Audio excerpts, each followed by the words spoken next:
First and foremost, thank you everybody for being here. It's nice to see all of you. I'll start off by saying ADS, ain't done squat. We really haven't. That's the message we've given to our players, and they've reciprocated that. They've continued to promote that amongst each other, and that was back in January. That was one of our mottos going into the offseason, and that's how we feel. So we got a long way to go. Everybody hopefully enjoyed the victory over Central Michigan. I know our players did. We couldn't enjoy it very long, but that's kind of been the storyline of our season this year with so many night games.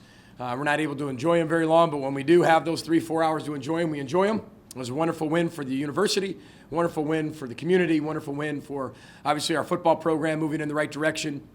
We got to give Central Michigan a lot of credit. It's a wonderful rivalry.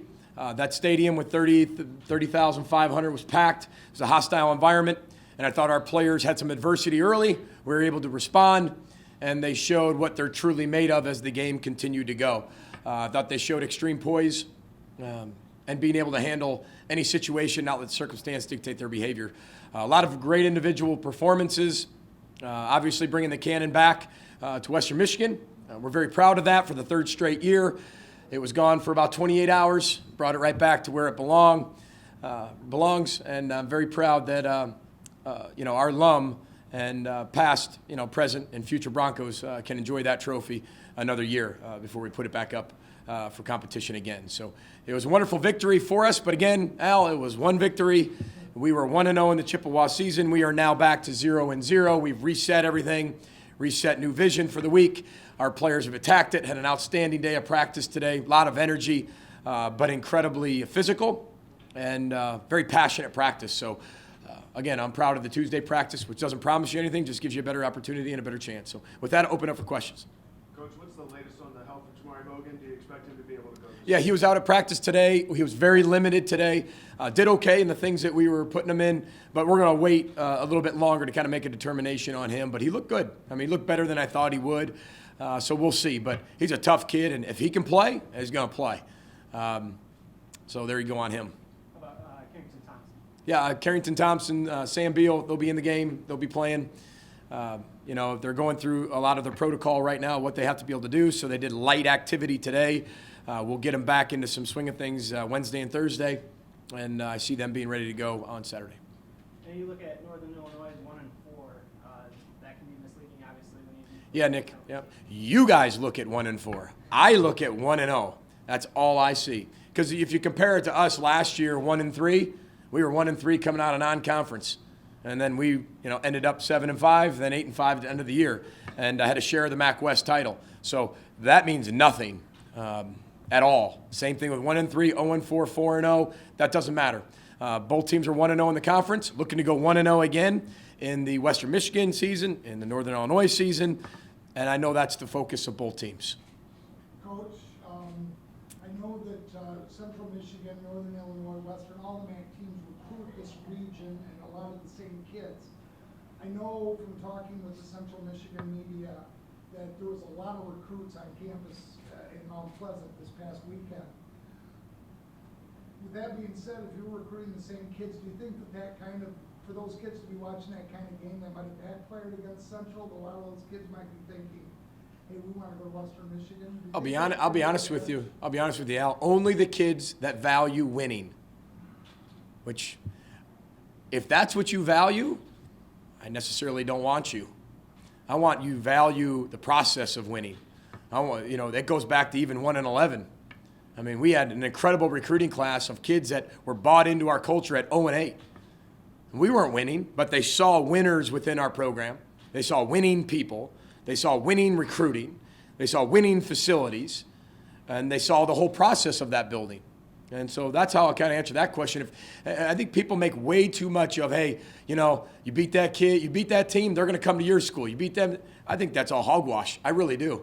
It's the process of what you believe, where you fit, who's going to raise you for the next 4 years, who's going to help you become a man, what are the values you fit in most. And I think there's different values, different characteristics, different upbringings of the programs, different cultures, and you got to be able to decide what culture you want.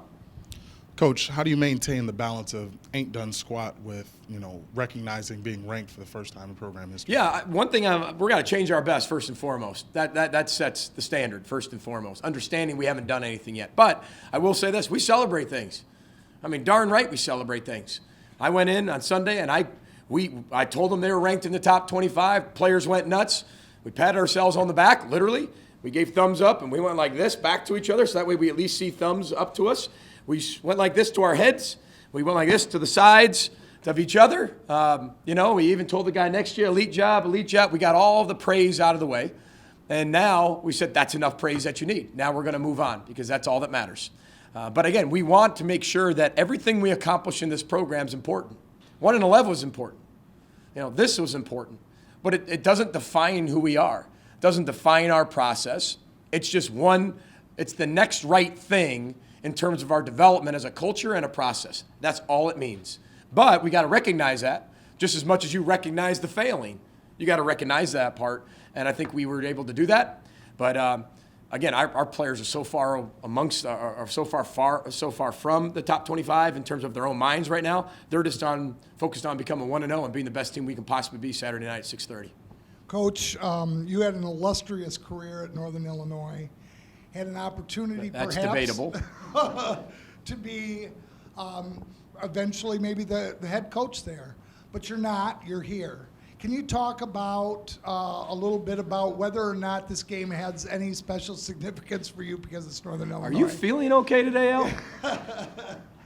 Are you feeling all right? I always thought that you might have that opportunity someday. Who knows? My goodness, Al. We need to go have a conversation, you and I. We need to go talk, have a Sprite together. How's that? I will say this: I give a lot of credit and a lot of respect to Northern Illinois because they've been the top dog of the West and even the Mid-American Conference for a long, long time. And I'm very proud to be an alum of that institution. But again, my loyalty and what I love and who I love is right here in Kalamazoo. And this is the place that gave me an opportunity. I had 2 opportunities to go there, and I wasn't hired, and that's okay. That wasn't the right fit for them, but this was the right fit for me. And everything happens for a reason. And I love the people here in Kalamazoo. I love our university, and I love the opportunity they provided for me. And that's all that matters to me. I love our football team. I've loved our journey. I've loved our process. And again, the only thing that matters to us is forget what happened last week, last year, 2 years ago, 1999 to 2004. That doesn't matter to our players. It doesn't even matter to me because that has no significance on Saturday night at 6:30. Absolutely zero. None of it. It's a new year, new season, new teams, new circumstances, new environment. Everything's new. So you can't draw from the past, just like what I said last week with Central Michigan, of everybody asking, hey, you beat them, 2 weeks or 2 years straight. Oh, what do you think about that? We haven't beat them 2 years straight. That's how I answered that question with Central Michigan. We haven't beat them this year, period. And they haven't beaten us this year, period. That's all that matters. So we're going to take one game at a time, and we got an elite opponent. But don't let that 1-4 record fool you now. They're an exceptional football team, And they've had a pretty tough non-conference schedule, and they've lost some close games. And again, it's, they showed what they can do in conference, which is what they've done consistently throughout the last decade. Hey, Coach, had some great individual performances on Saturday, but the depth kind of showed through with Jamari going down, Carrington going down, Sammy going down. I thought Jarvion had a great game with 2 touchdowns, 130 yards. Then Obi Jackson came in and did a nice job, and then you got good performances from D. Wayne. And then I thought Keyshawn Watson had maybe the key catch of the game early. Yeah, first and foremost, we had to step in. One thing about this football team, we have a little bit of depth finally. We've developed some of that depth. They've got to be able to step in and do their job like nobody's ever left, and I thought they did an exceptional job of that. We learned as a football team that even if we have injuries, we can step in, and that's what we learned. Now, whether you win or lose, we learned at least we could step in and do an elite job. That's what we learned. But I'm very proud of our football team for doing that. Injuries are part of the game. I think Arno Reinberger, Dr. Seitzma, Dr. Baker, our entire medical staff does an outstanding job, Cole and Kyle, of getting our players back on the field, but also protecting them first and foremost. Safety is the number one thing in this program besides recruiting. It's kind of 1A and 1A, right? I mean, it's the most important thing we got. We've got to have safe players and safe environment for our players. So proud of them for doing that. But you did mention a lot of guys. Our players and our staff voted the play of the game on offense. How about this? The play of the game on offense. Out of all that stuff was Keyshawn Watson's third down catch on the second drive. Think about that for a second. Our players understand process. If that catch never happens, the whole story's different. Pretty amazing, right? So that's what our team believed was the best play of the game. And you talk about a team that has a lot of playmakers, a lot of touchdowns, 49 points. The offensive play was a 13-yard catch by a redshirt freshman that has never caught a ball in a game before. Pretty powerful football team in terms of their belief in each other. Coach, we're another week into the season here, and your team still continues to lead the country in not turning the ball over. How much of your early success do you contribute to not only your team's ability to protect the football, but also take it away? We had a few turnovers that you guys forced this past weekend. Yeah, the biggest thing is the ball is a program, right? You've heard that at practice. You hear me saying that all the time. You see that during our ball disruption, ball security circuit that we run. But again, we still had the ball was the program. We were 1-11 and had minus 16 in the turnover margin. I mean, it still was there. It depends how a team matures, how much they do value it, how much you, as a coach, you sell it, and then you continue to show it. We don't have standings in our locker room to show who's on top of the conference, who's on bottom. The only standings we have is ball turnover margin in our locker room. And there's a direct correlation with winning. I think it's close to 80%. You win the turnover margin, your chances of winning go up close to 75 to 80% immediately. I mean, that's an incredible statistic, right? So when you look at our locker room, we have a statistic and a standing of top teams in the league. Where are they? In the turnover margin, they correlate. Whoever's leading the turnover margin's usually leading the conference race. And that's what we've sold to our players the last 3 years. But it just takes the right group to buy into it and mature the right way, have enough failing of the ball becoming the program or the ball not becoming the program to be able to fail enough to where they grow to say the maturation process says that's it. That's the key. And it's one of many factors. And again, I can't sit there and say we're going to be perfect forever. We've gotten lucky on a few instances. But if you directly correlate the winning to the ball security, it's up there. It's very, very important. And I'm proud of our football team for doing that. But again, those 5 games don't matter. Us not turning the ball over the last 5 games doesn't matter. What matters is this game. 1 game season. We've got to be the best in ball security this week. That's what we want to be able to do. Coach Andy Pepper, Hi, Andy. the third member of the News Channel 3 Sports Armada. Appreciate that. The tidal wave of all of you today. From all angles. This is perfect, Everywhere you look. This is like the Jordan rules. We got you covered from all angles. I wanted to ask you something that I think you're going to downplay, but I hope you don't. I thought the reaction after the Central game with the fans was pretty rapturous. I thought it went to a new level. Obviously, they're high from beating Central Michigan, and I think they've been behind you in the team for a while, but I just felt like things went to a different level. You saw the reaction. You were right in the middle of it. You're taking selfies, going down the line, high-fiving. What did that mean to you? Well, that's what college football is all about. It's about the students. I mean, it really is. I mean, we make it as a true business, right? I mean, there's a lot of people that make a lot of money off college football, and there's a lot of coaches hired and fired. There's a lot of coaches make all this money. It's about the students. It's about the student athletes. It's about the student experience. It's about the student experience at a university that you can take a lot of pride in, that you can get behind the athletics of all sports and really be a true fan, but have ownership of your team. And I love that our students want to talk to me. I want to talk to them. I want to be involved with them. I want them to feel the energy of the football program working in their life. You don't have to be on the football team to row the boat. And I think that's very important. And when you see a lot of those guys, and there's people that were in that crowd that say, Coach, you were a freshman. I was a freshman when you first came in here. I've been in every game. I've been rowing the boat with you. That's important because not only is that important for the progress and the success of our football program, that's important for that young man or that young lady's life that they now have proof of what row the boat can do in your life. The worst of times, it was the best of times. And they can see that. And then they can have our program work inside them, even though they're not on the football program. And I think a lot of coaches are very shut off about sharing a lot of the program with people.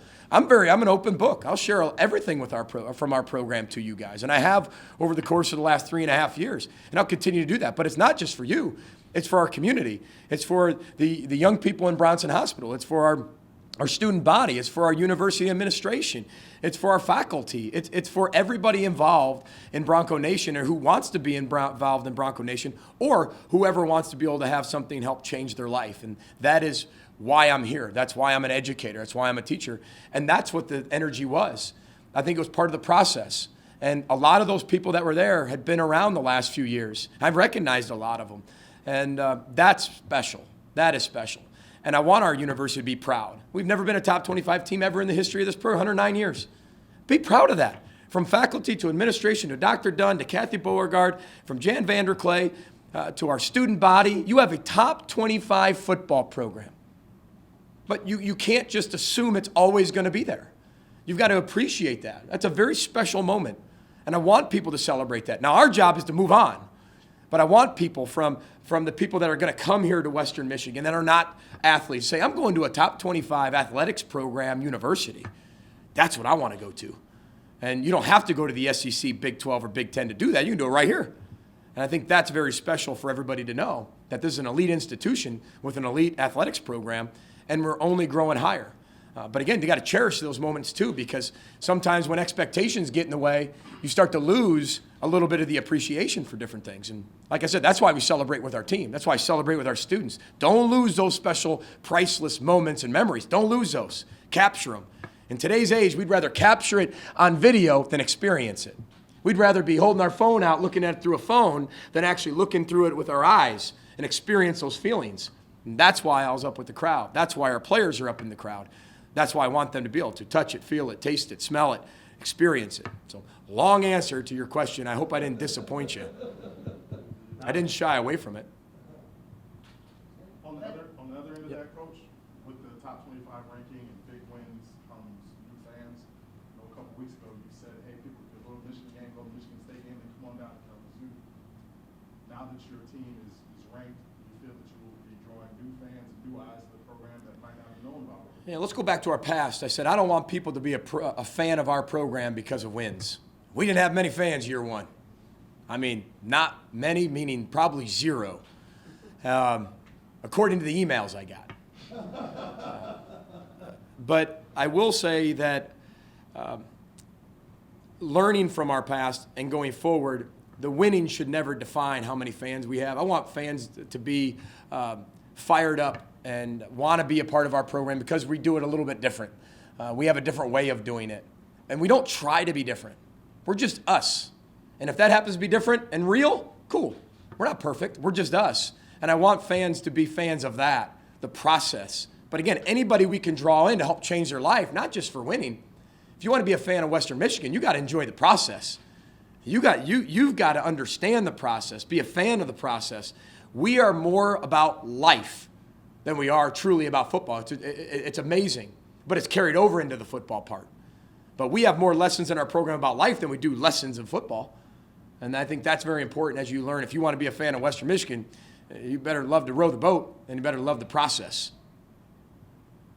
Thanks, Coach. One more. Can I get one Yeah, more? go ahead, Andy. This, Sorry, Rob. the Carrington Thompson thing, that was pretty scary. Yeah. The hit immediately, but then to see him drop to the ground, your staff got out there really quick. I guess in this day and age, there's even more an emphasis, obviously, on head injuries. Just talk about the emphasis to get out there, do the right thing, and take care of the student athletes. Well, first and foremost, like I said, the first thing we're going to do is take care of our student athletes, period. And the health these days, we are on the cutting edge. We have one of the best neurological doctors on our staff that comes to our games. He goes to Ann Arbor, plus he comes to us. We got Arnold Reinberger, we got Dennis Corbin, we've got Cole and Kyle, and all of them are amazing of what we've got Dr. Seitzma, Dr. Baker. We have close to 6, 7 eyes, and the way that they calculate who looks where and how everyone looks is an organized science. It's unbelievable. Because we want to make sure, without a doubt, the number one thing we do is take care of our players. And if there's an inkling, if there's anything that's close, we're going to err on the side of taking care of that person, not the player, the person. And that's what really matters. And that's when you saw Carrington go down, I took off. Remember, I was around when, I was around a hard hit that, Eric LeGrand was involved in Army. And every time that happened, these are your children. These are your kids. From Keon Adams to Zach Terrell to Carrington Thompson to Michael Henry, they're your children. And like any parent, your son or daughter gets hurt and they're laying there motionless on the ground. You're going to take off. You're going to see what's going on. This is not, 30 years ago. We just wait to get up and that shows toughness. This is a different game. And when he got up and then he kind of fell back down, that's, again, everybody almost caught him. They were that quick. They almost caught him. They were that quick getting out there. But again, that's their job. And that's what they're supposed to do, is to take care of our student athletes. And I wouldn't want it any other way with my own children, Gavin, Carter, Paisley, and Harper. I wouldn't want it any other way, to have coaches that take care of them first as people, not just players. And that's why I tell everybody, winning will never define us, because we are going to do the right thing before we ever sacrifice the right thing to win, period, at Western Michigan, period. How does it work? Do you guys have baseline testing like the NFL? So Correct.